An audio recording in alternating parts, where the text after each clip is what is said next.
Esse é um dos erros mais comuns, mais frequentes que eu tenho visto de microempreendedores e empreendedores no geral. E a gente vai falar sobre isso hoje, que é misturar finanças da empresa com as finanças pessoais. Eu sei que a gente sempre ouve falar sobre isso, mas a gente vai falar hoje sobre como resolver essa questão.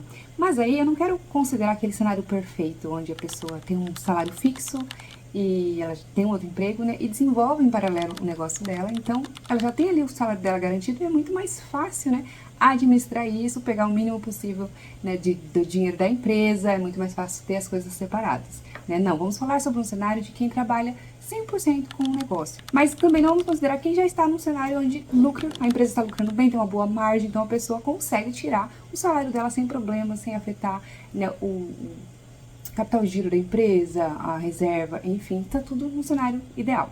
Não vamos considerar hoje quem ainda está ali com dificuldade de ter uma boa margem, quem não tem um dinheiro, às vezes o salário suficiente para atender as suas necessidades essenciais, as suas necessidades pessoais. Então você fica naquela situação onde o que a empresa gera ainda não te atende, né? Mas você não consegue tirar mais porque ainda não há um lucro suficiente.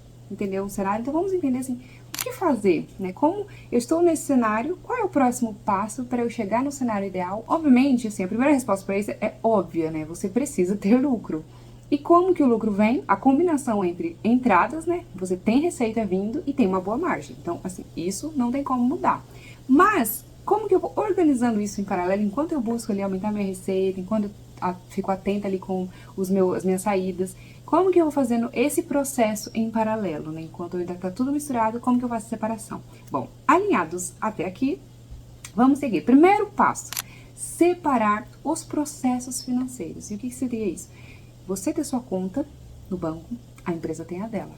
Porque você, embora você seja a mesma pessoa, você é uma pessoa física e uma pessoa jurídica. Então, você vai tratar elas como se fossem pessoas diferentes. Então, você, como pessoa física, vai ter sua conta, você, pessoa jurídica, também tem a sua outra conta. Mesma coisa para cartão de crédito. O controle financeiro também precisa ser separado. Então, imagina, quando você fala sobre você como pessoa física, você vai se reconhecer como se você fosse um funcionário. Só que, por coincidência, você é funcionário da sua própria empresa. Como se fosse isso. Então, analise a sua vida financeira, como está a sua vida financeira pessoal e, em paralelo, como está a da empresa. Então, tudo separadinho e acompanhar os fluxos individualmente. Esse é o primeiro passo. Porque apenas assim você vai ter clareza, primeiro, do quanto você realmente necessita, de como que é a sua situação financeira e como está a sua situação financeira da empresa. Porque se você mistura tudo, fica mais difícil para registrar, para acompanhar o fluxo de caixa e também fica quase que impossível de você, né, fazer esse processo de separação. Então, esse é o primeiro passo. Segundo passo, definir o valor do seu salário. E aí, obviamente, não é eu vou imaginar um valor aqui na minha cabeça que eu gostaria que fosse e vou tirar isso. Não. Obviamente, esse processo é sempre com todo cuidado, principalmente quando você está num momento de transição. Então, sempre com todo cuidado o primeiro ponto principal aqui é garantir a sobrevivência da empresa. Esse é o essencial. Então você vai garantir que ela tenha um capital de giro, que ela tenha ali, né, se possível já tem uma reserva de emergência, mas se não, esse é um próximo passo, depois a gente fala sobre isso, mas que tenha ali pelo menos como garantir, né, que a empresa cumpra os compromissos dela, né, os vencimentos que ela tem ali a pagar e que ela tenha dinheiro para continuar comprando estoque. Então esse é o capital de giro, né? Entendendo como está a lucratividade da sua empresa, como que é o cenário da sua empresa, você vai entender também em paralelo como são os seus gastos. Então você vai ter a seguinte visão: qual o mínimo que eu necessito para minha vida pessoal, para eu pagar meus compromissos, e qual que é o cenário da empresa para eu enxergar quanto que a empresa pode me pagar nesse momento. E aí você vai achar um meio ponto, um meio termo, né? Pode ser que nesse momento, muito provavelmente, como você está nesse processo de transição, pode ser que a empresa ainda não esteja lucrando tudo bem, pode ser que não vai dar match, né? Não vai coincidir o valor que você precisa ser exatamente o valor que a empresa está disposta a te pagar. Então pode ser que nesse princípio, nesse momento, ainda vai continuar aquela situação que é muito comum, que eu cresci vendo isso, que é, eu gero uma renda aqui, entrou um cliente, eu fiz uma venda hoje, vou no mercado. Ok, amanhã eu gero outra renda, ou eu preciso pagar minha conta de luz.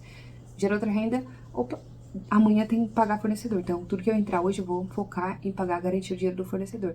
E aí você fica nessa, vou dizer assim que é uma bola de neve, mas você vai sempre nessa de abre um buraco, você tapa ele, abre um buraco, tapa ele.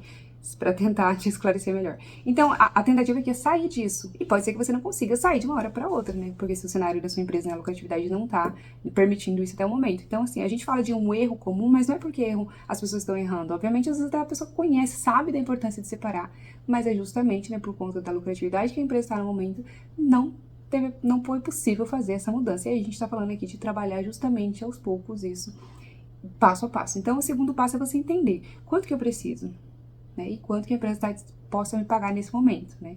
E aí vem o terceiro ponto que a gente vai intercalar com esse primeiro de definir o valor, que é definir uma data para o seu pagamento.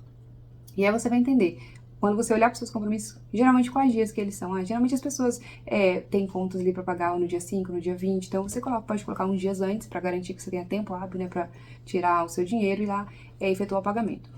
Por que isso é possível e como que isso mescla, né, com o assunto, um tema anterior, com o segundo passo? Por que isso é necessário? Porque quando você tem uma data fixa, te impede de você ficar naquele hábito de toda vez que surgir uma coisa, você vai lá e pega dinheiro da empresa. Se surgir outra coisa, eu vou lá e pega dinheiro. Você já não tem mais dinheiro da empresa seu, é tudo seu. Tecnicamente é porque você, né, dona da empresa, vai ser todo o seu dinheiro mesmo. Mas esse pensamento é um pensamento que você tem que enxergar o limite dele. O dinheiro da empresa é o dinheiro da empresa. Se você fica nessa situação de ficar sempre tirando dinheiro, você não vai conseguir, você vai estar mexendo até na lucratividade da empresa, no que é necessário para continuar, né, no capital de giro a gente falou, para continuar a sobrevivência da empresa, vai impedir crescimento da empresa, vai impedir que aumente a lucratividade, porque toda vez, né, tá ali o dinheiro disponível, mesmo que a empresa comece a lucrar cada vez mais, você vai acabar tirando cada vez mais, você vai acabar focando na sua qualidade de vida, porque a gente recebe um pouquinho mais de dinheiro, a gente vai investir ali na nossa qualidade de vida, coisa que a gente quer comprar, que a gente precisa ir, e acredita, a gente sempre precisa de alguma coisa. Então, nesse primeiro momento, inclusive, até aconselho você evitar gastos, né? Nesse momento de transição, não compre nada, nem para você, nem para a empresa que não seja essencial. Porque o foco é que, assim, depois que tudo estiver esclarecido e dividido, você vai ter uma folga maior e aí você vai continuar buscando aí o que for melhor para você, o que você quiser para atender melhor seu cliente, para trazer mais conforto, enfim. Mas nesse momento de transição, o ideal é que você evite esses gastos, porque você vai ter mais clareza, né? Quanto menos dados para você analisar ali. Mas, definindo a data, você vê que você tem que tirar 2 vezes, aí que entra a questão ali do valor que às vezes não vai bater exatamente com o que você precisa.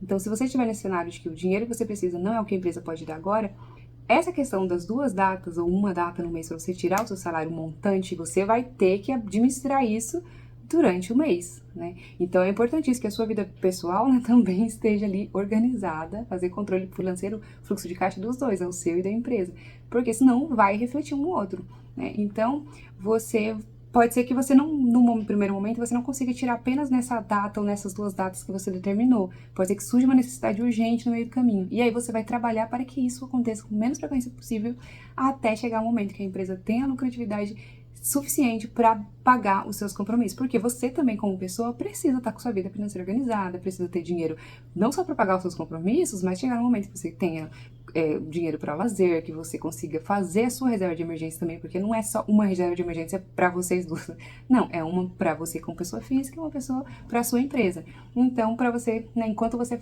chega nesse cenário, que também é ideal para você, assim como para a empresa, você vai fazendo com esse cuidado, se atentando a esses 3 passos, nessas 3 etapas, já vai ser de grande ajuda para você nesse momento de transição. Bom, essa é a dica de hoje e eu finalizo com uma frase de minha autoria, que é: nem tudo que é comum é o certo, né? Nem tudo que a maioria das pessoas fazem quer dizer que é bom. Ou nem tudo que você mesmo tem feito até agora, ai, não tenho esse problema, tem dado certo, a gente tá tapando, né, os buracos, também não quer dizer que não é um problema que está ali indo a pouco minando o seu dinheiro, né? Tipo, indo embora e você nem sabe para onde está indo.